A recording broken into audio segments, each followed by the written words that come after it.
C'est parti. Bonjour les amis. Eh bien, comme convenu, il s'agit de parler maintenant, de réfléchir ensemble sur la période actuelle, cette période de confinement qui est en même temps la période du conte du Homère, cette préparation à la fête de Shavuot. Et alors, vous savez que, en vérité, il y a des choses importantes parce que, vous savez, le Baal Shem Tov dit que lorsque une feuille tombe d'un arbre, eh bien, c'est un enseignement que Dieu veut nous donner. Cette feuille nous apporte un message. Il faut réfléchir parce que dans la vie, la Torah n'a pas entendu l'écologie. Elle savait que chaque chose a sa place dans le monde. Et donc, on connaît la parabole du Baal Shem Tov, hein, lorsque rien ne bouge dans le ciel, ni sur la terre, et puis d'un seul coup, il y a un petit coup de vent, une feuille tombe, fait 2 tours par terre, va à un endroit. C'est Dieu qui a voulu qu'elle aille précisément à cet endroit. Et de chaque chose qui se passe dans le monde, eh bien, on doit prendre un message dans le service de Dieu. Alors, évidemment, la période actuelle, hein, avec cette catastrophe mondiale, ce cataclysme mondial, certainement, il y a un message à prendre de cela. Quel message peut-on prendre de cela? C'est quelque chose de difficile, hein, parce qu'il y a des victimes, il y a des choses graves qui se produisent et qui se sont passées. Mais néanmoins, nous, les Chassidim Chabad, en particulier, tous les juifs du monde, hein, et puis même chaque être humain quelque part, on peut se poser la question et se demander, mais pourquoi Dieu a fait une chose pareille? Quel message Dieu veut-il nous donner? Et en réalité, pour nous qui sommes croyants, c'est évident que Dieu nous donne un message. Et le Baal Shem Tov dit que un juif doit apprendre beaucoup de ceux qui ne sont pas juifs. Ça fait partie de ces messages que Dieu nous donne à chaque instant de notre vie. Et lorsque le président de la République française a parlé la première fois, il a fait son premier discours lors de ce confinement, en répétant 4 fois « nous sommes en guerre », il a dit aussi quelque chose qui m'a semblé très intéressant.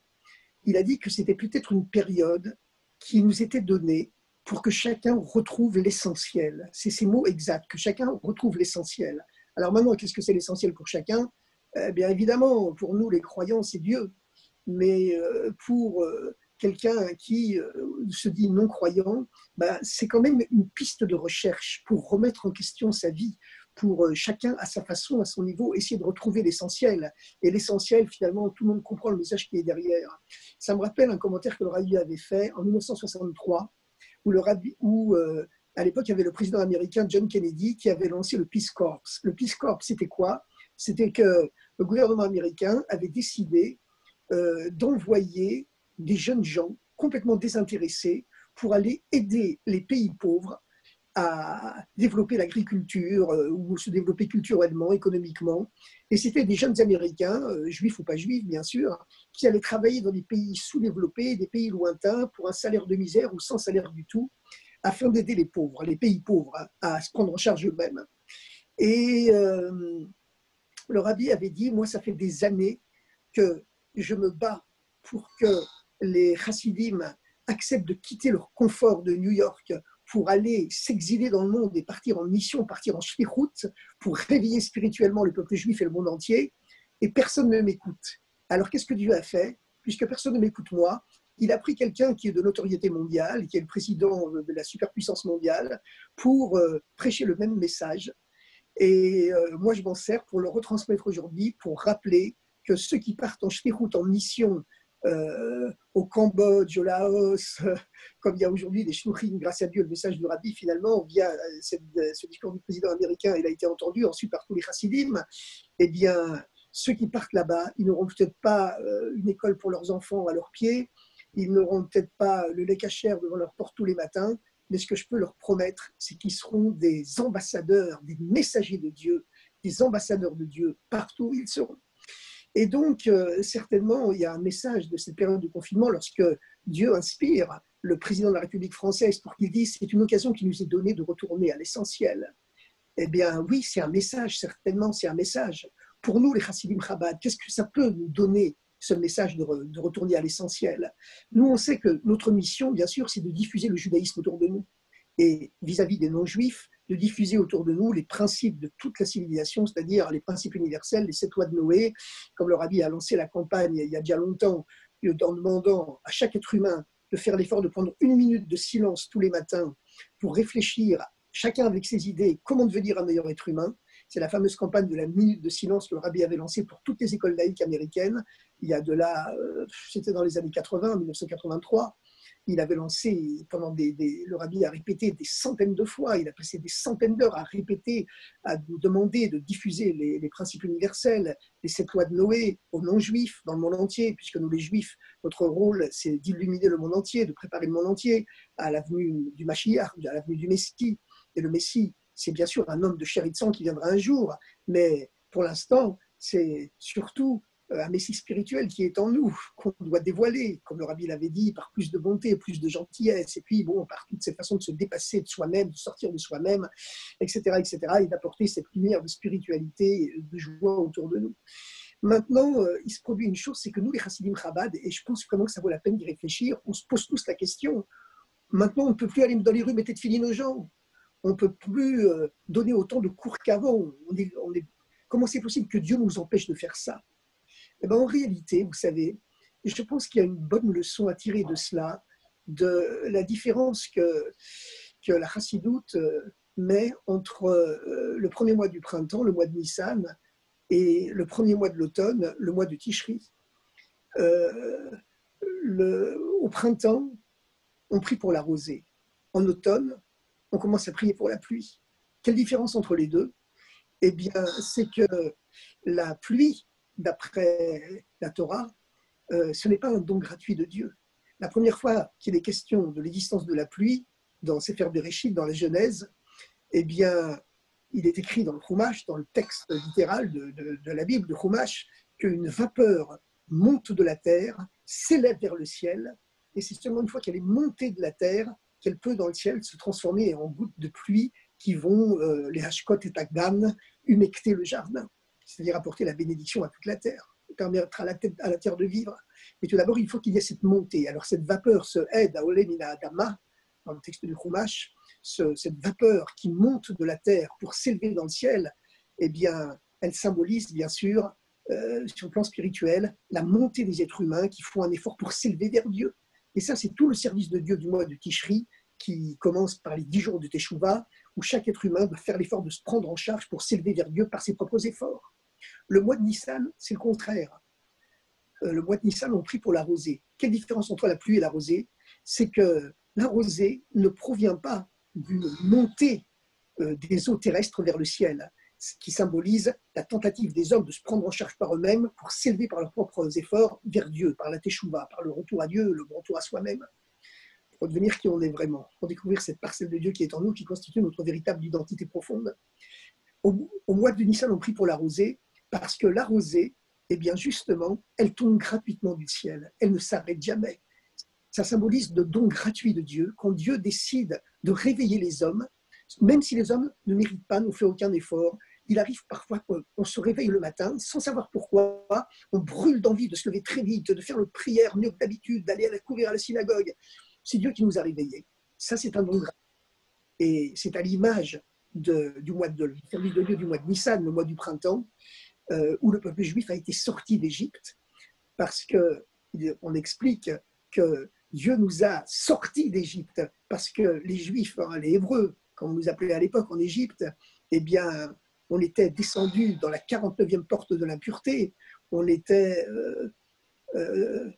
perdus dans l'idolâtrie égyptienne, et on n'était pas du tout capable de sortir nous-mêmes de cette Égypte spirituelle et de cette Égypte matérielle, puisque en hébreu, bien sûr, Mitzraïm, Égypte, signifie barrière, limite, chacun prisonnier de ses limites, de ce une espèce de camp de concentration spirituelle, et aussi de ce grand camp de concentration matérielle, ça allait ensemble, qui était l'Égypte entière, où jamais aucun esclave n'avait réussi à s'enfuir. De sortir d'Égypte, Dieu, il a fallu qu'il vienne nous prendre, et puis qu'il nous sorte d'Égypte sans que nous, on soit capable de le faire. Et le processus de sortie d'Égypte, c'est un processus à long terme. Ensuite, il y a eu la deuxième période, c'est le mois de Iyar, par le conte du Homer, qui symbolise la montée de l'homme vers Dieu, et puis ça aboutit finalement à la fête de Shavuot. Mais le mois de Nissan, c'est le mois où l'homme n'est pas capable de se sauver lui-même d'Égypte, ni de son Égypte intérieure, ni de l'Égypte géographique, matérielle, Et donc, c'est Dieu qui descend, comme la rosée qui descend toute seule du ciel. Et c'est pour ça qu'au mois de Nissan, on commence à prier pour la rosée. Alors, il existe une controverse dans le Talmud pour savoir quand viendra le Messie. Est-ce que le Mashiach, le Messie, il viendra au mois de Nissan ou il viendra au mois de Tishri? On sait évidemment que le Mashiach, il peut venir n'importe quand, même, comme on dit, un simple mercredi. Rabbi Eliezer, ce grand maître, c'est un célèbre Amora, il disait que le Mashiach allait venir en Tishri, et Rabbi Yoshua disait que le Mashiach allait venir au mois de Nissan. Et finalement, au terme d'une discussion extrêmement serrée, où chacun présente ses arguments, eh bien, la loi est tranchée que le Mashiach vient au mois de Nissan. Donc, qu'est-ce que ça veut dire, que le Mashiach vient au mois de Nissan? Ben, ce sont deux façons symboliques de s'exprimer, de façon spirituelle de s'exprimer. Qu'est-ce que ça veut dire que Rabbi Yoshua estime que le Mashiach, le Messie, va venir au mois de Nissan? Eh bien, parce que le mois de Nissan, justement, tout le principe du mois de Nissan, c'est la sortie d'Égypte, c'est la prière pour la rosée, à savoir que le peuple juif est incapable de se sortir lui-même d'Égypte. Il faut un dévoilement de Dieu, que Dieu accepte de descendre, sortir les Hébreux, sortir les Juifs de la 49e porte de l'impureté où ils se trouvent, perdus dans l'assimilation d'idolâtrie égyptienne, et que Dieu vienne nous tirer de là, alors que nous, on n'est pas du tout capable de se sortir nous-mêmes. C'est la rosée qui tombe du ciel gratuitement, sans que nous, on soit capable de la faire descendre, puisqu'elle descend vraiment gratuitement du ciel. C'est le fameux éveil d'en haut. Comme on dit dans le langage du Zohar, l'araméen, Itarota dit Leila. Dieu réveille le peuple juif et vient le tirer de là où il est, comme on vient sortir un homme qui est en train de se noyer ou qui est perdu dans les sables mouvants. Et lorsque Rabbi Eliezer lui dit que le Mashiach va venir en Tishri, eh bien, ça ne veut pas dire qu'il va venir seulement en Tishri, ça veut dire que l'élévation vers l'ère messianique, elle est symbolisée pour lui par le service de Dieu du mois de Tishri. C'est-à-dire qu'à ce moment-là, au mois de Tishri, on n'attend pas que Dieu vienne nous sauver, on essaie chacun de se prendre en charge nous-mêmes. Le Mashiach vient par les efforts de l'homme, par les 10 jours de Teshuvah, etc. Et qui culmine la Shmini Atzeret, on se met à prier. On se met à prier pour la pluie, cette pluie qui symbolise justement la montée des vapeurs d'eau terrestres vers le ciel, puisque, c'est-à-dire les efforts de l'homme pour s'élever. Alors, donc, Rabbi Yoshua estime que le Mashiach viendra d'un don gratuit de Dieu, parce que ça vient du dévoilement d'un niveau de Dieu que l'homme n'est jamais capable d'atteindre par lui-même. Et puis, Rabbi Eliezer, il tient que non, le Mashiach, c'est le résultat d'un effort humain. Les hommes s'élèvent sur tous les plans, comme le Rabbi nous l'a expliqué souvent d'ailleurs, que la venue du Mashiach, c'est pas seulement par nos prières et par notre étude qu'on l'atteint, c'est par un effort sur tous les plans que l'humanité doit se développer, s'améliorer sur les plans économiques, scientifiques, politiques, plus de tolérance, voilà, plus de bonté, plus de gentillesse, plus d'efforts vers la paix. Donc le Mashiach dépend des efforts humains. Et la halakha, la loi, elle est tranchée finalement au terme d'une discussion extrêmement serrée, selon Rabbi Yoshua, à savoir que le Mashiach viendra en Nissan, c'est-à-dire, entre guillemets, par un coup de baguette magique absolument fantastique, il y aura un dévoilement de Dieu qu'aucun effort humain ne peut atteindre. Alors maintenant, le Rabbi pose une question dans ce commentaire en disant, mais puisque la loi elle est tranchée, que finalement le Mashiach, le Messie, il vient par un don gratuit de Dieu, comme la rosée qui tombe gratuitement du ciel vers la terre, la prière du mois de Nissan. On sait que le Mashiach vient en Nissan. C'est une façon évidemment symbolique de parler, puisque Mashiach peut venir tous les jours. Bien que, évidemment, il a plus de chances de venir en Nissan ou en Tishri qu'ailleurs. Mais enfin, comme on dit, il peut venir un simple mercredi et il doit venir tout de suite au mois de Iyar. Mais dans ce cas-là, puisque la loi est tranchée comme ça, le Rabbi demande pourquoi est-ce qu'il a fallu une discussion tellement serrée avec des arguments, des contre-arguments pendant des pages et des pages du Talmud pour que finalement on tranche la loi. Puisque c'est tellement évident, il n'y avait pas ce photo que le Mashiach vient par un don gratuit de Dieu que les hommes ne peuvent pas atteindre par eux-mêmes. Et bien la raison, c'est que quand même, il faut des efforts humains. Ils ont leur place. Et donc, on ne peut pas compter que Dieu va nous faire ce miracle et que nous, on n'a rien à faire. Il faut les deux. Mais en même temps, il faut être conscient qu'il y a un niveau spirituel tellement haut que nous, les êtres humains, on ne peut pas atteindre et qui vient par un don de Dieu. Et bien, quand on réfléchit à cette période de confinement actuelle, finalement, de quoi il s'agit? Lorsque Dieu inspire comme cela un président de la République, qui quand même exerce une influence sur des dizaines, peut-être même des centaines de millions d'êtres humains en plus, et qui dit « c'est une occasion de retourner à l'essentiel ». C'est quand même impressionnant. Ça veut dire que cette période de confinement mondial, eh bien, c'est une occasion que Dieu donne à l'humanité entière de se tourner vers l'essentiel, chacun à son niveau. Lorsque le Rabbi a lancé en 1983, cette fameuse campagne pour la minute de silence obligatoire dans toutes les écoles laïques américaines, pour que chaque élève, juif ou non juif, fasse l'effort de réfléchir pendant une minute comment devenir un meilleur être humain. Le rabbi a expliqué que ni les professeurs, ni le gouvernement ne doivent dire à quoi il faut réfléchir pendant cette minute. Il n'a pas obligé non plus de réfléchir à Dieu, de faire une prière. Il a dit que ce serait préférable, mais finalement, il a tranché que chaque être humain, chaque élève, et même les profs, devaient utiliser cette minute pour réfléchir à comment devenir un meilleur être humain. Chacun retourner à l'essentiel, chacun à sa façon, chacun avec ses propres idées. Et bien ça, c'est une occasion que le bon Dieu il nous donne. Il donne à toute l'humanité. C'est un message que Dieu envoie à toute l'humanité et qui nous envoie à nous, les Chassidim Chabad, comme responsabilité de propager autour de nous qu'il y a un sens. Il y a un sens à ce message. Et peut-être que comme nous, on ne le fait pas suffisamment, alors Dieu, il a inspiré un président de la République, comme le rabbi avait dit ouvertement, que puisque lui, on ne l'écoutait pas, le rabbi, pour partir en shlichut dans les pays lointains, Dieu avait inspiré à l'époque, en 63, le président des États-Unis pour faire ce travail, et que grâce à ça, les Chassidim, ils allaient finalement écouter. Alors, c'est un peu la même chose à notre époque. Et alors, on peut se dire, comment c'est possible que Dieu il nous empêche de mettre les tefilines aux Juifs dans les rues, alors que c'est le premier mitzvah du rabbi, quelque chose de tellement important. On sait que les tefilines, ça fait tomber la peur sur les ennemis du peuple juif. Un terroriste en Israël, il peut être saisi de terreur simplement parce qu'un juif en plus a mis les tefilines à Paris ou à New York, puisque tous les juifs du monde en est un seul être, au-delà du temps et de l'espace. Alors Dieu, il nous empêche de le faire. Et puis, tout ça pourquoi? Pour réveiller l'humanité entière. Eh bien, il faut savoir que dans la vie du Mashiach, c'est quelque chose qui nous dépasse. Et peut-être que justement, ce confinement mondial, il est conçu, bien sûr, c'est évident qu'il est conçu pour ramener l'humanité à réfléchir à l'essentiel. C'est un message que Dieu envoie pour réveiller tous les êtres humains, pour préparer le monde à cette dimension messianique. Ça, c'est évident que le message, il est comme ça. Mais est-ce que ça valait la peine d'empêcher nous, les Chassidim Chabad, de faire notre travail habituel, de mettre les films de gens dans les rues, etc. Eh bien, en réfléchissant, on peut se dire, ben voilà, c'est connu que quelque part, il y a un dévoilement messianique qui se produit maintenant, qu'aucun de nos efforts, même notre travail à nous, les Chassidim Chabad, aucun de nos efforts n'est capable, finalement, d'agir suffisamment, et que Dieu, c'est comme le Mashiach qui vient au mois de Nissan, par un dévoilement gratuit, qu'aucun être humain ne peut atteindre par ses propres efforts, et que donc, voilà, c'est un message que Dieu envoie à toute l'humanité, et qui consiste, et qui est plus haut que ce que nous-mêmes, les shluchim, les messagers du rabbi, les chassidim et les juifs en général. Et comme le dit le rabbi, même nous, Pierre, c'est un messager de Dieu, et il a plus forte raison, tous les êtres humains sont quelque part des messagers de Dieu, comme le rabbi l'a dit une fois dans le Kinous HaShluchim de 1988. C'était un Tafshin Memzaïn ou Tismar. Bon, en tout cas, ça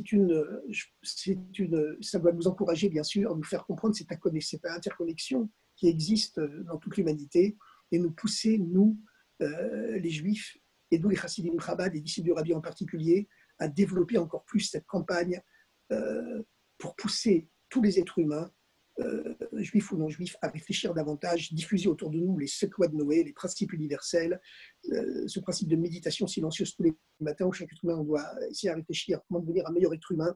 Cette campagne aussi que le Rabbi avait lancée dans les dernières années pour que tous les non-juifs possèdent chez eux une boîte de tzedaka, soit sur leur lieu de travail, soit dans les écoles, soit dans leur propre maison. Parce que c'est la dimension universelle du Rabbi, de préparer le monde entier à la venue des Mashiach. Tu m'entends? Oui, j'entends. Oui. Justement, juste une petite question, je m'excuse de te couper. On va dire les 7 lois de Noir avec toi à travers Zoom. Et alors, pourquoi tu me dis ça? Parce que tu viens de le dire, donc on va le faire. Ah, très bien, très bien. Bon, j'ai confiance que vous le faites déjà. Et vous savez quoi? Vous savez, il y a des choses extraordinaires qui se passent dans le monde actuel. Et voilà. Maintenant, pour parler de cette Sfirat HaOmer, ce conte du Homer, évidemment, nous sommes actuellement au mois de Iyar. Aujourd'hui, on est le 9e jour du mois de Iyar. Le mois de Iyar, c'est un mois extrêmement spécial, extrêmement particulier, parce que c'est le seul mois de l'année où chaque jour est mis à égalité avec les autres. à travers la pratique d'une mitzvah qui est le conte du Homer. Et c'est la raison pour laquelle on ne dit pas aujourd'hui on est le premier jour, le deuxième jour, le troisième jour du Homer, ce qui aurait sous-entendu qu'il existe une gradation, une hiérarchie, une montée progressive, et qu'on dit aujourd'hui on est le 24e jour du Homer, aujourd'hui on est 25 jours du Homer, etc., etc., pour vraiment mettre chaque jour à égalité, c'est-à-dire accéder à un niveau où le service de Dieu est le même chaque jour. Parce qu'en vérité, il existe une différence hiérarchique dans les différents niveaux du temps. Il existe une différence hiérarchique entre un mois et un autre mois, entre un jour et un autre jour, entre Shabbat, Yom Tov, Rosh Chodesh, Yom Kippour. Voilà, il y a des jours où une sainteté plus grande brille. Mais au mois de Iyar, chaque jour est mis à égalité par ce compte du Homer qui est le même chaque jour. Maintenant, on voit très bien que, vous savez, c'est expliqué dans la Kabbalah et dans la Chassidoute, que, par exemple, les 4 semaines du mois correspondent aux 4 lettres du nom de Dieu. Et les 12 mois de l'année, d'ailleurs, correspondent aux 12 permutations des 4 lettres du nom de Dieu, le Yud, le He, le Vav et le He. Par exemple, au mois de Nissan, dans le ciel, c'est la forme classique du nom de Dieu qui se manifeste. Le Yud en premier, le He en deuxième, ensuite le Vav et le He. Et puis, au mois de Iyar, eh bien, le Yud change de place et se met derrière le He qui passe en premier, etc., etc. Ce sont toutes les permutations du nom de Dieu. Il y en a 12 qui donnent la vie aux 12 mois de l'année. Et de la même façon, d'ailleurs, il existe aussi ces 12 permutations au niveau des 12 heures de la journée et des 12 heures de la nuit. Les 12 heures de la journée sont placées sous l'influence sous l'énergie, sous l'influence des 12 permutations de Yudke Vavke, et les 12 heures de la nuit sont placées sous l'influence des permutations des 4 lettres du nom de Adné, Aleph, Dalet, Nun, Yud. Et il existe également une hiérarchie au niveau des semaines, puisque les 4 semaines de chaque mois correspondent aux 4 lettres du nom de Dieu, le Yud, le He, le Vav et le He. C'est la raison pour laquelle, dans la première partie du mois, eh bien, il y a une lumière spirituelle supérieure qui se manifeste, supérieure encore à celle qui se manifeste dans les 2 dernières semaines du mois. C'est la raison pour laquelle, normalement, on célèbre les mariages seulement dans la première partie du mois. Bon, évidemment, aujourd'hui, on les célèbre aussi dans la deuxième partie du mois, mais d'après la stricte halakha, ça aurait été mieux de le faire dans la première partie. Mais enfin, il y a une dérogation aujourd'hui, et rassurez-vous, il y a des couples très très heureux qui sont mariés et qui continuent à se marier dans la deuxième partie du mois. Mais néanmoins, il y a quand même une différence. C'est que la première partie du mois, la lune qui symbolise le peuple juif est montante, et dans la deuxième partie du mois, la lune qui symbolise toujours le peuple juif, elle est descendante. Bien. Maintenant, ça c'est l'ordre classique des choses. Mais par ce compte du Homer qui met chaque jour du mois à égalité au mois de Iyar, et ça c'est la spécificité du mois de Iyar, qu'on ne trouve pas au mois de Nissan, parce qu'au mois de Nissan, c'est seulement la deuxième moitié du mois de Nissan où on compte le Homer, et c'est seulement les tout premiers jours du mois de Sivan, le 3e mois, où on compte les Homer. Mais la spécificité du mois de Iyar, c'est que chaque jour est mis à égalité par un service de Dieu supérieur qui permet de transcender les différences qui existent entre la première partie du mois, où brille dans le ciel le Yud et le He, et la deuxième partie du mois qui est moins haute, parce que brille dans le ciel le Vav et le He. On sait en effet que dans les lettres du nom de Dieu, il y a aussi une hiérarchie. Le Yud, c'est la lettre la plus haute, et d'une façon générale, le Yud et le He, ce sont les 2 premières lettres du nom de Dieu, où brille la dimension profonde, cachée de la divinité, tandis que le Vav et le He, c'est ce qu'on appelle entre guillemets la dimension superficielle du dévoilement de Dieu. Maintenant, grâce à ce service de Dieu du Homer, où chacun s'élève par ses propres efforts et sert Dieu de la même façon chaque jour, ce qui est symbolisé par le conte du Homer, qui est le même chaque jour, qui met chaque jour à égalité. C'est quelque chose de tout à fait spécifique qu'on ne trouve dans aucun mois de l'année, on trouve seulement au mois de Iyar. Pourquoi est-ce que c'est comme ça? Eh bien, il y a un verset célèbre de la Torah, du Cantique des Cantiques, qui illustre cette trilogie qui existe entre les 3 mois qui suivent le mois de Nissan, le mois de Nissan étant inclus, Nissan, Iyar et Sivan. Le mois de Nissan, c'est le mois de la sortie d'Égypte. Le peuple juif fuyait l'idolâtrie égyptienne. Il y avait un dévoilement de Dieu qui était tellement fort. Nous, on n'était pas capable, le peuple juif n'était pas capable de se sortir tout seul de cette idolâtrie égyptienne. On était à la 49e porte de l'impureté, comme quelqu'un qui est en train de se noyer dans les sables mouvants. Il a fallu un dévoilement de Dieu miraculeux qui vienne tirer le peuple juif de la noyade, des sables mouvants, de l'engloutissement, dans l'impureté de la civilisation égyptienne, et qui viennent nous libérer parce qu'on n'était pas capable de le faire soi-même.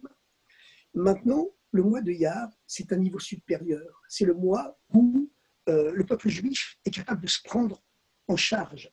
Chaque jour, on compte le Homer, chaque jour pour ouvrir à l'intérieur d'eux-mêmes une des 49 portes qui nous séparent de la Torah. Et le but de la sortie d'Égypte, c'est seulement lorsque Dieu donne la Torah à la fête de Shavuot, le 3e mois. C'est ça le véritable but et la véritable clôture, la fin de la sortie d'Égypte. Alors, il y a un fameux verset du Cantique des Cantiques, le Shir HaShirim, qui illustre cette trilogie et le service de Dieu différent qui existe dans cette trilogie, ces 3 façons différentes de servir Dieu. C'est le fameux verset, vous savez que le Cantique des Cantiques, le Shir HaShirim, symbolise la relation entre Dieu et l'être humain à travers la relation entre un fiancé et sa fiancée qui s'aiment, qui se séparent, qui se recherchent, qui se retrouvent, etc. Et le verset dit à ce moment donné, la fiancée, c'est-à-dire le peuple juif, l'être humain, interpelle Dieu, le fiancé, en disant « Mashreni acharecha, tire-moi derrière moi, tire-moi, pardon, derrière toi, tire-moi derrière toi, Mashreni acharecha, tire-moi derrière toi, venarutsa, et courons ensemble. » Et puis le verset suivant, poétique comme dans tout le Cantique des Cantiques, le roi m'a emmené dans sa chambre. Et ces 3 strophes du Shir HaShirim expriment la différence du service de Dieu qui existe entre le mois de Nissan, le mois de la sortie d'Égypte, le mois de Iyar, le mois où chaque jour est mis à égalité avec les autres. C'est le mois où chaque être humain est en train d'essayer de purifier ses sentiments, son âme animale, pour s'élever, il se prend en charge lui-même, pour aboutir finalement à l'ouverture de la 50e porte, qu'aucun être humain ne peut atteindre par ses propres efforts, mais c'est Dieu qui descend et qui ouvre la 50e porte, ce qui est le jour de Shavuot, le jour du don de la Torah. Alors, la première partie de ce verset du Shir HaShirim, du Cantique des Cantiques, c'est Bashreni acharecha. Le peuple juif interpelle Dieu et lui dit « Tire-moi derrière toi ». Parce que je suis incapable de me sauver moi-même d'Égypte. Je suis incapable de transformer le mal en bien. Je suis incapable d'accéder à une véritable spiritualité. Mashreni acharecha, tire-moi derrière toi. Parce qu'en Égypte, encore une fois, le peuple juif était descendu à la 49e porte de l'impureté, dans l'idolâtrie égyptienne. Il n'avait pas la force de se sortir lui-même d'Égypte. Il a été obligé d'ailleurs de s'enfuir, comme on voit les messagers égyptiens qui viennent trouver le pharaon et qui lui disent « Baracham, le peuple s'est enfui ». C'est le mois où, pour l'accédant à un niveau plus haut, on s'enfuit du mal, mais on n'est pas encore capable de trouver le bien. Et puis le mois de Iyar, au contraire, on accède à un niveau supérieur où chaque être humain commence à préparer cette dualité qui est en lui, son âme divine et son âme animale, pour se préparer à accéder à un niveau plus haut, faire son propre effort pour s'élever. Et c'est pourquoi la première strophe, lorsque la fiancée interpelle son fiancé, lorsque le peuple juif interpelle Dieu en disant « Tire-moi derrière toi, sauve-moi de là où je suis », c'est au singulier. Et puis tout de suite après, « Venarutsa », courons ensemble au pluriel.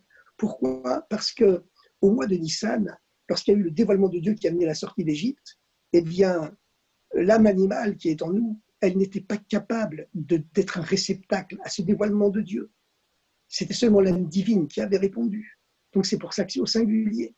Par contre, le mois de Iyar, eh bien, chaque être humain, chaque juif travaille pour purifier, pas seulement son âme divine, mais aussi la deuxième partie de sa personnalité, son âme animale.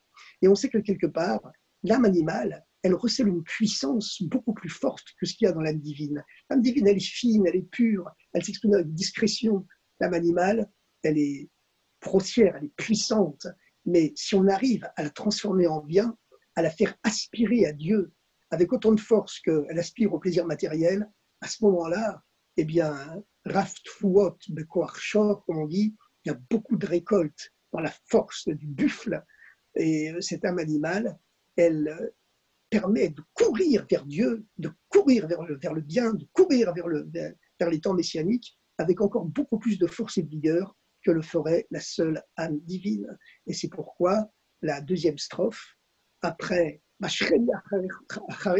tire-moi derrière toi au singulier, parce que c'est seulement l'âme divine qui parle, dans le service de Dieu du mois de Nissan, il est écrit tout de suite après, mais Narutsa, courons au pluriel, parce qu'on est capable de transformer à ce moment-là son âme animale et pas seulement l'âme divine, pour que les deux ensemble se mettent à courir vers Dieu pour recevoir le don de la Torah lorsque s'ouvre la 50e porte.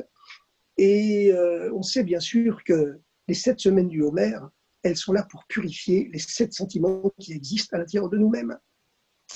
Et évidemment, puisque lorsqu'on dit que l'homme est créé à l'image de Dieu, alors d'un côté, évidemment, il est écrit ailleurs que c'est interdit de faire l'image de Dieu. Dieu, évidemment, n'a pas d'image. Alors comment exprimer cette contradiction que l'homme est créé à l'image de Dieu? Eh bien, la raison, elle est très simple. C'est qu'on voit que pour créer le monde, Dieu a parlé 10 fois. Il a parlé 10 fois pour créer le monde naturel, le cosmos, l'univers et toutes les galaxies. Lorsqu'on compte toutes les fois où Dieu dit « Yehi », que soit telle chose lors de la Genèse, de la création, Dieu parle 10 fois. Ce sont les fameuses 10 paroles par lesquelles Dieu a créé le monde et de recréer sans cesse du néant à l'être à chaque instant. Plus tard, Dieu a donné également les 10 commandements. Et là, c'est l'apparition d'une dimension surnaturelle qui va s'insérer à dire dans les 10 paroles par lesquelles Dieu recrée le monde naturel à chaque instant. Les 10 commandements, ce qu'on appelle les Aseret Adibrot, viennent insérer une dimension surnaturelle dans les Asara Mahamarot, les 10 paroles qui, elles, créent l'univers physique, le monde naturel. Mais dans ce qu'on appelle les 10 sphirotes, les 10 attributs par lesquels Dieu se manifeste, eh bien, il y a les 3 dimensions intellectuelles, Chokhmah, Bina et Da'at, qui conçoivent le plan du monde, mais n'interviennent pas directement dans la création. La création elle-même, elle est façonnée par le dévoilement des 7 sentiments de Dieu, qui créent les 7 jours du monde. Le premier jour de la création, c'est la bonté de Dieu qui se manifeste, Chesed, c'est pourquoi c'est la sévérité de Dieu, la Gvura, qui se manifeste, c'est pourquoi c'est la division, la séparation qui apparaît entre les eaux d'en haut, le spirituel, les eaux d'en bas, le matériel. Le troisième jour, c'est la miséricorde de Dieu qui apparaît, qui est tellement plus haute que les 2 précédentes qu'elle peut les réunir. C'est pour ça que ce jour-là, Dieu dit 3 fois que ce qu'il a fait, 2 fois, pardon, Dieu dit que ce qu'il a fait, c'est bien, parce que quand la miséricorde, la Tiferet, la Rachamim se dévoile le 3e jour, elle est capable d'unifier les 2 opposés, la bonté du premier jour qui avait créé la lumière et l'eau, et la sévérité du 2e jour qui avait divisé tout ce qui avait créé la division. Et donc, chacun des 7 jours de la création est placé sous le signe, sous l'influence, sous le sceau d'un des 7 sentiments de Dieu.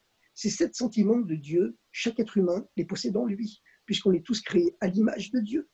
Et ces 7 sentiments, il faut les purifier. Et comme dans le judaïsme, dans toute spiritualité véritable, il n'existe pas d'exclusion, il n'y a que de l'inclusion, eh bien, à ce moment-là, chaque attribut, chaque sphira, chaque sentiment inclut les 6 autres en même temps qu'il s'inclut lui-même. Donc, ça fait 7 fois 7, 49. Donc, pendant tous les 7 semaines du Homer, eh bien, chaque semaine est placée sous le signe d'un des 7 sentiments de Dieu, à l'image desquels nos 7 sentiments, un premier sentiment. Donc, la première semaine du Homer, on purifie la bonté qui est en nous, parce que la bonté, évidemment, c'est le sentiment primordial, hein, mais elle peut exister aussi, c'est pareil que Dieu, il a fait l'eau et la lumière, mais la bonté peut être utilisée à mauvais escient, malheureusement, comme on en est témoin tous les jours. Puis il y a la sévérité, c'est encore pire. C'est plus facile de faire des excès de sévérité que des excès de bonté, hein. Donc, il faut purifier cette sévérité qui est en nous et l'utiliser vraiment qu'à très très bon escient, en étant très circonspect, etc., etc.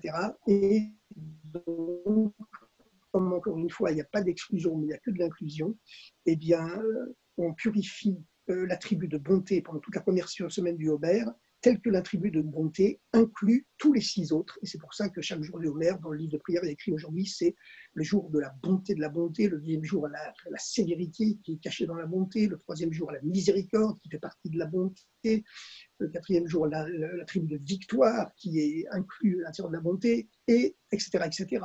Lorsque se terminent les 7 semaines du Homer, on a purifié tous les 7 sentiments qu'on a en soi, et c'est pour cela qu'on est capable de recevoir la Torah. Alors maintenant, il y a une question qui intervient, c'est que lorsque Dieu ordonne aux Juifs de compter le Homer, voilà, d'effectuer ce service de Dieu qui met tous les jours au même niveau, être capable de servir Dieu de la même façon, que ce soit un Shabbat, un Yom Tov, un Rosh Chodesh, etc.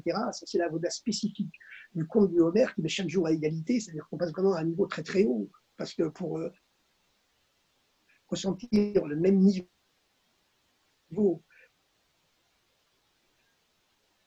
le même niveau spirituel, Shabbat et un jour de semaine, eh bien, lorsque Dieu ordonne de faire ce compte du Homer, eh bien, dans la Torah, Dieu emploie une curieuse tournure. Il est écrit Usfartem lachem, vous compterez pour vous, mi machorat à Shabbat, au lendemain du Shabbat. Alors, vous savez que cet ordre divin, que le compte du Homer commence au lendemain du Shabbat, a donné lieu à un schisme, à des controverses, à presque une guerre civile qui a duré des siècles et des siècles, des générations et des générations à l'intérieur du peuple juif. Parce que dans l'Antiquité, il y a eu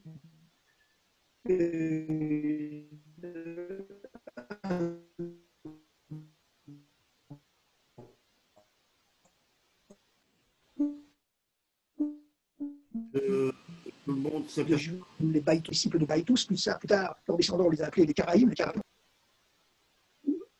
Et donc, oui, et donc, ces Baïtosim, que plus tard on a appelé les Caraïtes, eh bien, ils prenaient la Torah à la lettre. Et à partir du moment où le conte du Homer, il est formulé dans la Torah par le verset qui dit Usfartem lachem, vous compterez pour vous, mi machorat à Shabbat, au lendemain du Shabbat, eh bien, ils ont décrété que il fallait commencer à compter le Homer au lendemain du premier Shabbat de l'année et pas du tout au lendemain du premier jour de Pessah, comme les commentaires de la Torah nous l'ordonnent. Et il y a eu donc une grande controverse dans le peuple juif. Puis finalement, évidemment, le peuple juif a suivi les rabbinim qui disent que vous commencerez à compter Machorat à Shabbat au lendemain du Shabbat. Ça ne signifie pas le Shabbat hebdomadaire, mais c'est une façon de parler du premier Yom Tov. Alors on peut se demander, mais pourquoi Dieu ne s'est pas exprimé clairement? Pourquoi Dieu il a permis comme ça ce schisme, cette division, cette querelle qui a duré des siècles et des siècles, avant finalement que les Caraïbes disparaissent quasiment et que ce soit l'opinion des rabbinim de la Torah orale qui prévalent.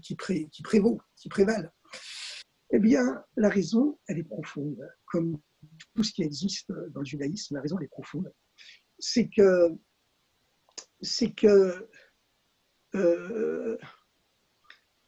Mimachorat Shabbat, c'est quelque chose de très profond. Parce que le Shabbat, évidemment, c'est le jour sacré par excellence. C'est le jour qui rythme le temps. D'ailleurs, le monde entier a repris le temps biblique.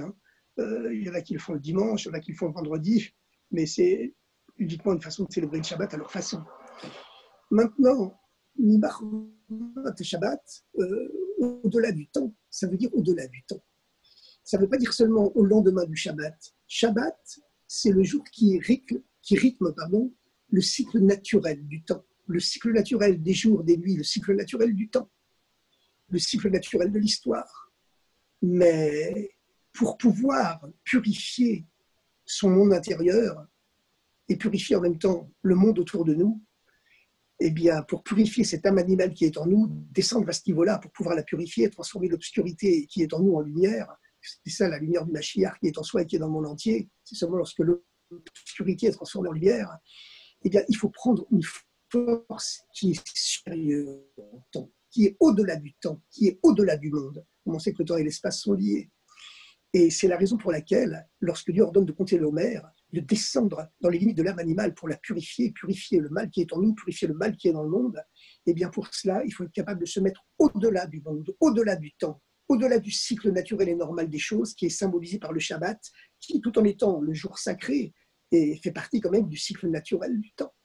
Et c'est la raison pour laquelle Dieu dit « Usfartem lachem » vous compterez pour vous « Mahorat à Shabbat » au lendemain du Shabbat, ça veut dire en vous mettant au-delà, au-dessus du Shabbat, au-dessus du cycle naturel du temps et donc de l'espace, au-dessus du monde. Vous prendrez ces forces-là qui sont au-delà du temps et du monde pour vous permettre de transformer le mal qui est en vous afin d'accéder au Narutsa, courons ensemble pour arriver à la troisième strophe du Shirachirim, du Cantique des Cantiques. Amelech Libi Anichadarav, le roi m'a amené dans sa chambre pour ouvrir la 50e porte et à ce moment-là, donner la Torah. Et c'est la raison pour laquelle également le commandement du conte du Homer, eh bien, on l'appelle Sfirat à Homer, le conte du Homer. Sphira signifie le conte, mais Sphira, c'est également la racine du mot saphir, la pierre précieuse par excellence, puisqu'on sait que les tables de la loi ont été taillées dans une pierre précieuse qui s'appelle le saphir. C'est-à-dire que chacun doit faire briller en lui cette sortie d'Égypte, cette purification des 7 sentiments, que chacun inclut tous les autres. Et voilà, on arrive à ce dévoilement messianique qui arrive maintenant par nos efforts certainement, mais finalement par ce coup de baguette magique du bon Dieu, entre guillemets bien sûr, par ce don de Dieu, ce réveil du bon Dieu qui va réveiller toute l'humanité, comme on voit qu'il a commencé à le faire maintenant, en poussant chacun à se retourner vers l'essentiel. Et puis, on espère évidemment, on prie pour que toute cette période de souffrance s'arrête et que dorénavant, Dieu ne nous réveille que par des actes de bonté et de gentillesse. D'ailleurs, on voit que la fin du confinement, elle se trouve à Lag BaOmer. Le 11 mai en France, c'est Lag BaOmer. Dans tous les pays du monde, c'est à peu près à ce moment-là. On voit que c'est encore le temps de la Torah, le temps biblique, le temps juif qui dicte finalement le rythme du temps mondial, puisque Lag BaOmer, c'est le jour où la fameuse plaie qui avait tué tous les élèves, les 24 000 élèves de la Yeshiva de Rabbi Akiva, elle s'est arrêtée, que les gens ont arrêté de mourir. La plaie a continué après, jusqu'à Shavuot, mais les gens ont arrêté de mourir. Eh bien, le fait que